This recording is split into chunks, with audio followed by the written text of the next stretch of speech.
Good evening to members of the Texas legislature who join us tonight virtually, and to my fellow Texans. As we gather tonight, I can tell you the state of our state is brimming with promise. That promise is seen in places like where I am tonight, Lockhart, Texas, home of great barbecue and the location of Visionary Fiber Technologies. The folks at Visionary Fiber, they use cutting-edge technology to provide innovative products that are transforming our future. They exemplify the tenacity of Texans, going to work to earn a living, going to work to make a difference, persevering during challenges, prospering because of the entrepreneurial spirit that is so unique to Texas. Now, looking back, it's clear. 2020 was a year unlike any in our lifetime, not just for Texas and America, but for the entire world. I've seen firsthand the personal hardships and the pain that we have all endured. Our hearts are with those who have suffered from COVID, and we mourn for every single Texan who lost their lives to the virus. We pray to God that their families will heal from the hurt of losing a loved one. And we also pray for all of the Texans who are still recovering from COVID. And we are grateful that this week, more than 2 million Texans have recovered from COVID. Now, to say the pandemic is a challenge is an understatement. But to say that it has been a reversal of who we are as Texans is a misstatement. Texas remains the economic engine of America, the land of unmatched opportunity, and our comeback is already materializing.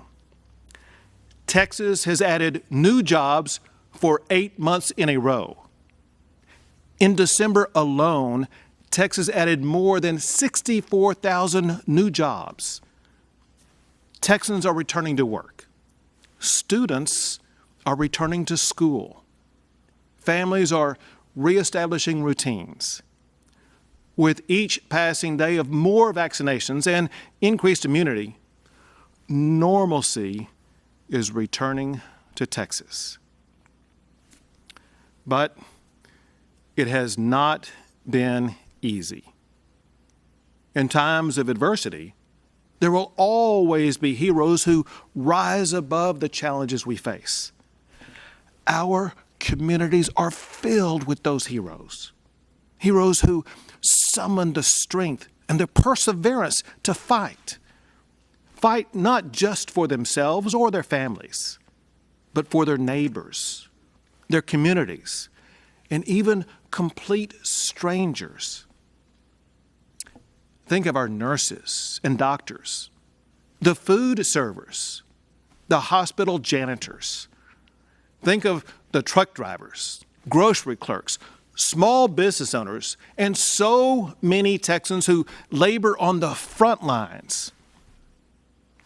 Think of our farmers and the ranchers who provide the food that is so desperately needed. Think of Texans like Eliana Gill. Eliana is a nurse at Ascension Seton Medical Center in Austin. She volunteered to go be on the front line in the hospital's COVID unit. Eliana is like so many healthcare workers across the state who did not hesitate to answer the call. There are Texans like Amruth Nandish and Southwick Solati, 2 high school students who launched Telementors. Telementors is a virtual mentorship and tutoring program for children of those frontline workers. And there is Navy veteran Rhodesia Scott. Now get this. Rhodesia opened a brick and mortar beauty supply store in the middle of the pandemic. It's named Lynn's Beauty Depot in DeSoto.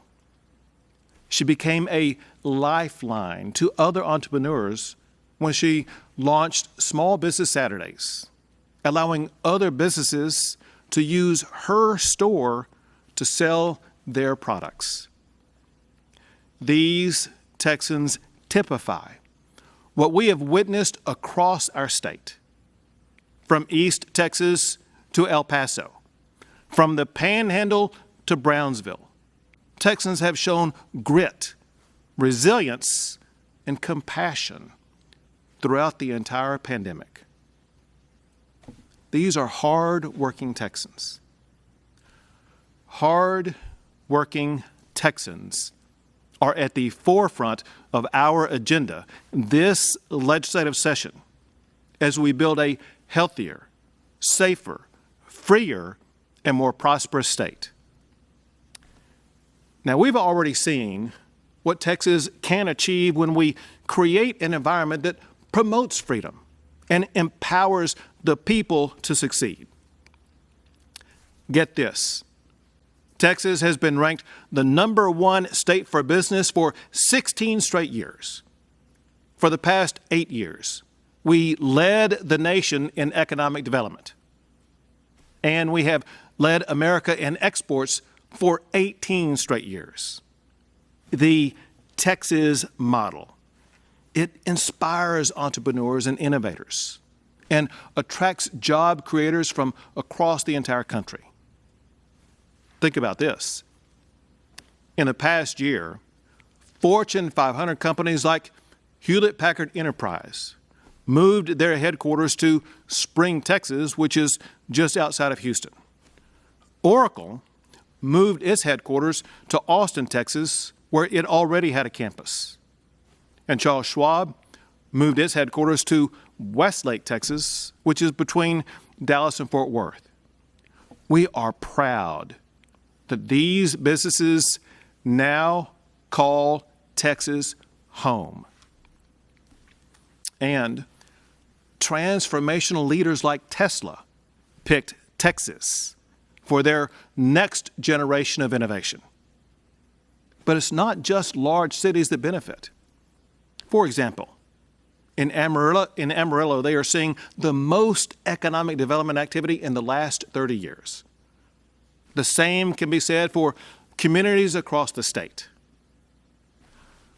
Most importantly, though, the cornerstone of our economic success is the small businesses in every community across Texas.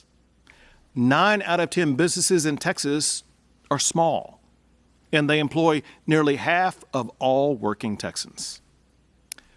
Because of their prowess, this time last year, Texas was #1 in America for the most new jobs.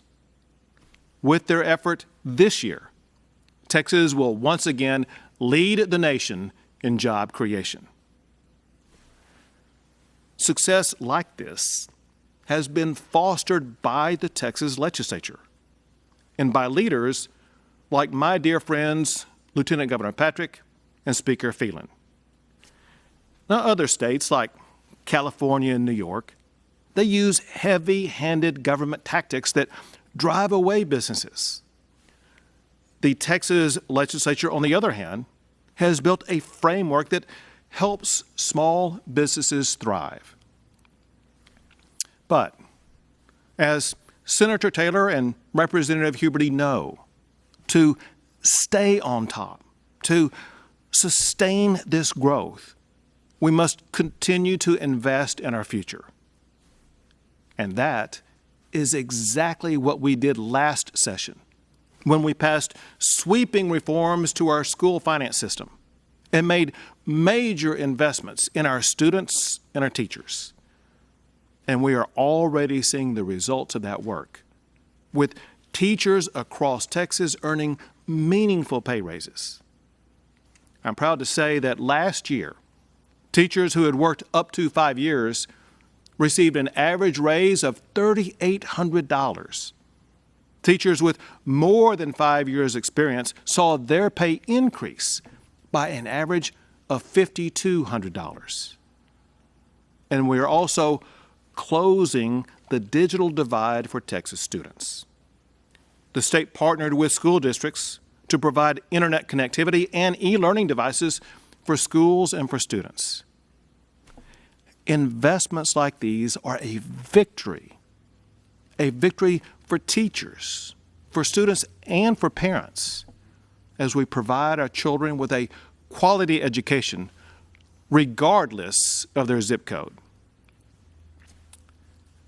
This session, we must continue to fund education as we promised. Also, if we expect the next generation of Texans to keep Texas the best state in the nation, we must teach them why we are so exceptional. We must educate them what it means to be an American and what it means to be a Texan. So we must bolster civics education in our classrooms and ensure that every child learns the values of freedom, good governance, and patriotism. This session must also be used to ensure a healthier Texas. The most pressing health priority is to help Texans recover from the pandemic. As we continue to combat the pandemic, we do so with better tools, more knowledge, plus medical improvements that are helping us move beyond this challenge. And for that, I want to thank Chief Nimkid and Dr. John Hellerstedt. With their guidance, we set up medical centers where Texans can get the new antibody therapeutic medicine. This medicine is incredible. It helps people who get COVID heal quicker, and it keeps them out of hospitals. To defeat this pandemic, we are accelerating the vaccine process. Texas was the first state to vaccinate more than 1 million residents. And just 2 weeks later, we exceeded 2 million vaccinations. That number will increase even faster in the coming weeks as additional vaccines are approved. We will continue expanding vaccinations across Texas until every Texan who wants one will be able to get one. But if we are going to fully address COVID-related health issues, we must also focus on the mental health challenges that Texans are facing. During the pandemic, we created a 24/7 mental health support line. We provided crisis counseling, and we established virtual access for behavioral services. They were funded by the almost $8 billion that the legislature devoted to mental health last session. I will work with the legislature this session to ensure that Texas continues to address these challenges. One healthcare tool that proved very helpful during the pandemic was the use of telemedicine. It's convenient. It's convenient for both the patient and the doctor. We should seize the opportunity this session to permanently expand telemedicine so that every Texan in every region of the state can benefit from it. From medicine to education to business, broadband access is not a luxury. It is an essential tool that must be available for all Texans. That is why I am making the expansion of broadband access an emergency item this session. Now, looking beyond just COVID, there is more that we can do this session to ensure that all Texans have better access to health care. that includes ensuring that Texans with pre-existing conditions have access to health care coverage without being forced into the Affordable Care Act. A healthier Texas, it goes hand in hand with a safer Texas. Texas has always been a law and order state, and we are going to stay that way. We're not going to let cities in Texas follow the lead of cities like Portland and Seattle and Minneapolis by defunding the police. That's crazy. We will support our law enforcement officers, not demonize and defund them. Defunding law enforcement invites crime and chaos into communities. It risks the lives and livelihoods of innocent people. To keep Texans safe and to discourage cities from going down this dangerous path, we must pass laws that prevent cities from defunding police. This issue is so urgent, I am making it an emergency item this session. Public safety is also at risk because of a broken bail system. A broken bail system that recklessly allows dangerous criminals back out onto our streets. Too many Texans like Damon Allen have been murdered because of our broken bail system. Damon Allen was a state trooper who was gunned down during a traffic stop. His killer was out on a $15,000 bond despite having previously been convicted of assaulting a sheriff's deputy and having been arrested on charges of evading arrest and aggravated assault on a public servant. He shot and killed Trooper Damon Allen in the line of duty. Damon Allen's wife, Casey, was robbed of her husband. Their children robbed of their father. To fix our flawed bail system and to keep dangerous criminals off our streets, I am making the Damon Allen Act an emergency item this session. At the same time, we cannot ignore the need to improve policing.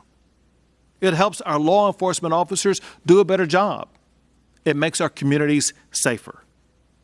This session, we must provide law enforcement with the tools and the training they need to ensure the safety that their communities deserve. Public safety also extends to our border. Because of the federal government's open border policies, Texas must work to fortify our efforts to secure our border. We already have planes in the air, boots on the ground, boats on the water, and cruisers on the roads. We must expand our efforts to crack down on human trafficking and to put an end to drug smuggling in Texas. We also have a duty this session to keep Texas the freedom capital of America. Whether you're a newcomer to our state or your family has been here for generations, we all unite around the ideals of freedom and personal liberty. But freedom is fragile. If left undefended, we risk losing our freedoms one by one. Freedom of religion is enshrined in the First Amendment to the United States Constitution. And yet, some government officials across the country shut down churches during the pandemic. Even in Texas, some local officials tried closing churches. That is wrong. We must ensure that freedom to worship is forever safeguarded. I want a law this session that prevents any government entity from shutting down religious activities in Texas. But let's face it, it's not just First Amendment freedoms that have been threatened. Second Amendment rights are also under attack. Politicians from the federal level to the local level have shouted, "Heck yes, the government is coming to get your guns."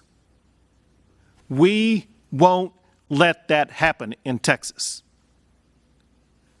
Last session, I signed 10 laws to protect gun rights in Texas. This session, we need to erect a complete barrier against any government official anywhere from treading on gun rights in Texas. Texas must be a Second Amendment sanctuary state. Life, liberty, and the pursuit of happiness. Those are guaranteed rights on which our founders established our country.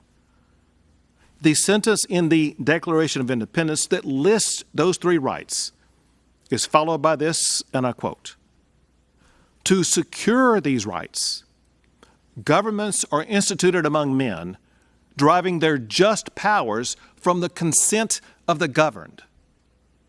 Now, precisely what the governed consent to should never be in doubt.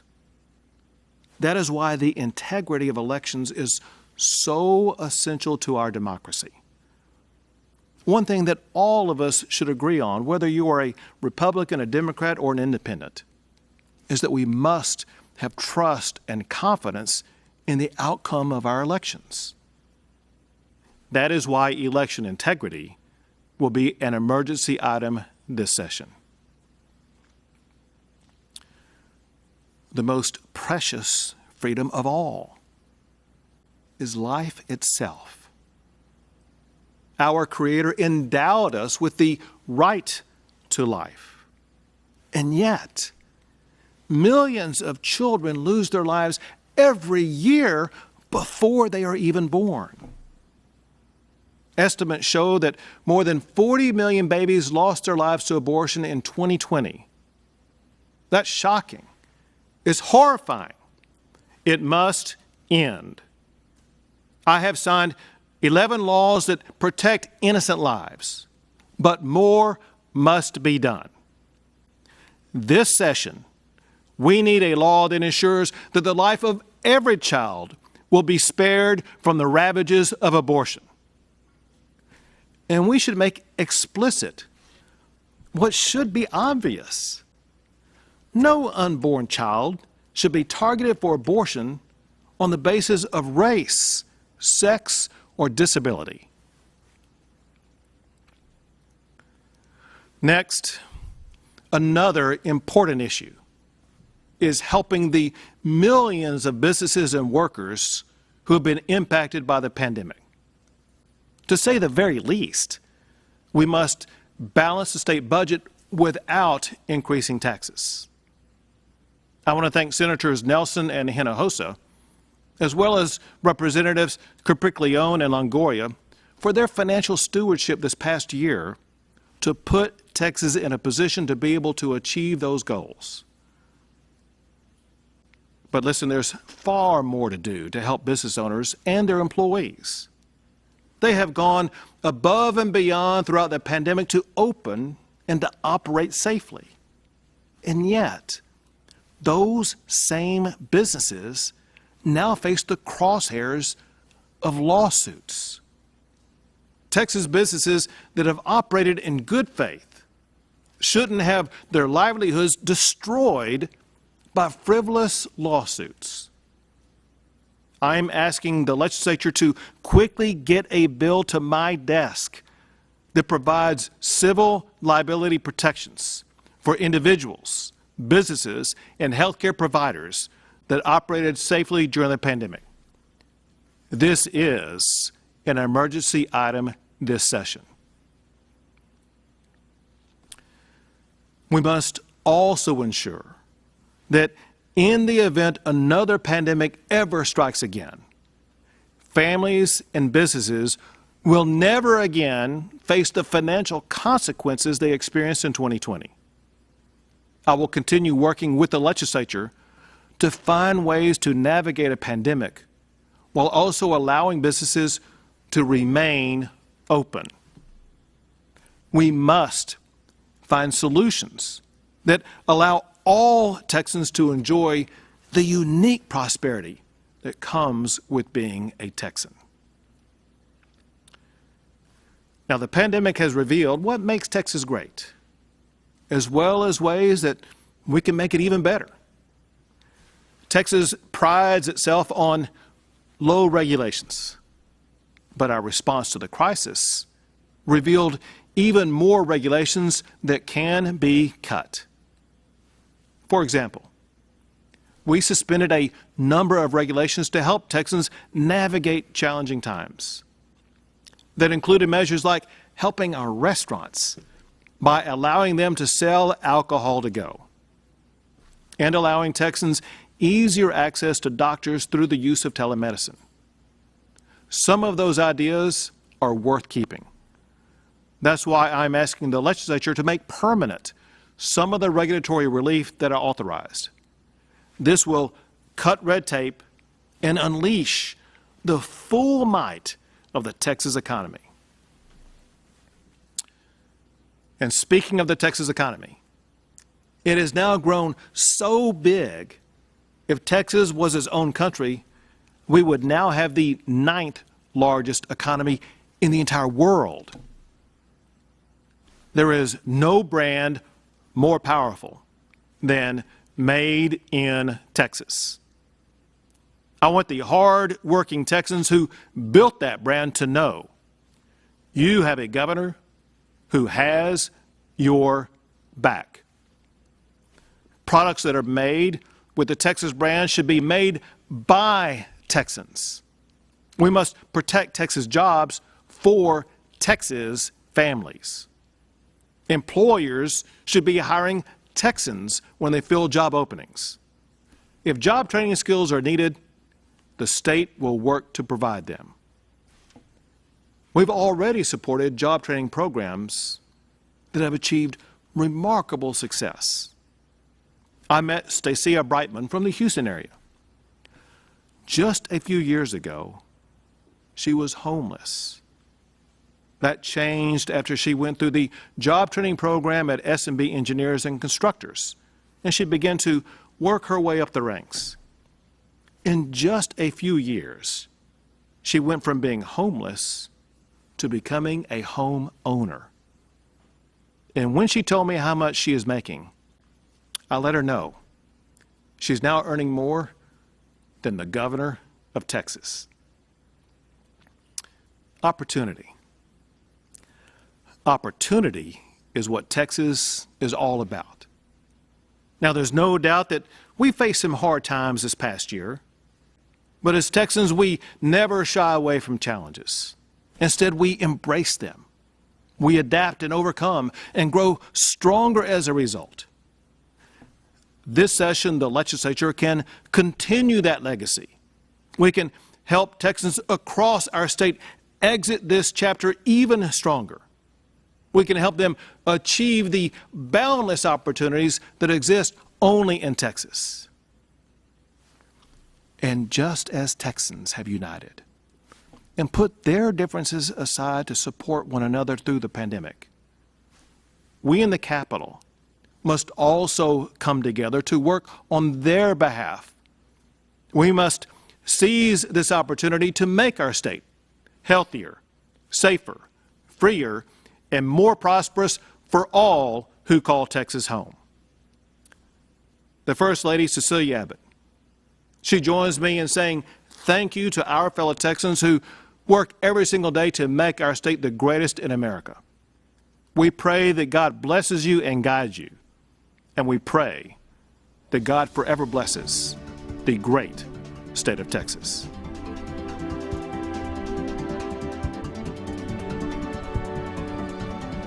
Thank you, Governor. Texas Democrats have their own vision for the future, and they're sharing them through the experiences of friends and neighbors. Here now is the Democratic response to the Republican State of the State address. I went down in the river to pray, studying about that good old way, and who shall wear the starry crown. You've been listening to Governor Greg Abbott's State of the State address. Representative Chris Turner, chair of the House Democratic Caucus, is joining us now. Representative Turner, share with us your thoughts on the priorities for this legislative session. Thanks for having me, Ashley. I think that this legislative session, obviously the priority needs to be helping Texas recover from the COVID-19 pandemic. We've got tragically more than 36,000 Texans have lost their lives. We have high incidence of COVID-19 spread throughout the state, and too few Texans are able to get vaccinations right now. So we've got to slow the spread. We have to amp up our vaccination ability so that more Texans are protected. And importantly, we've got to get into the harder to reach communities to help populations that have been disproportionately impacted be protected. And we've got to help the economy recover. We've got to get Texans back to work. Our unemployment is too high. We've got to get Texans back to work, and we've got to help Texas school kids get through what has been a very challenging school year. So those are the priorities as we see them in this unprecedented time.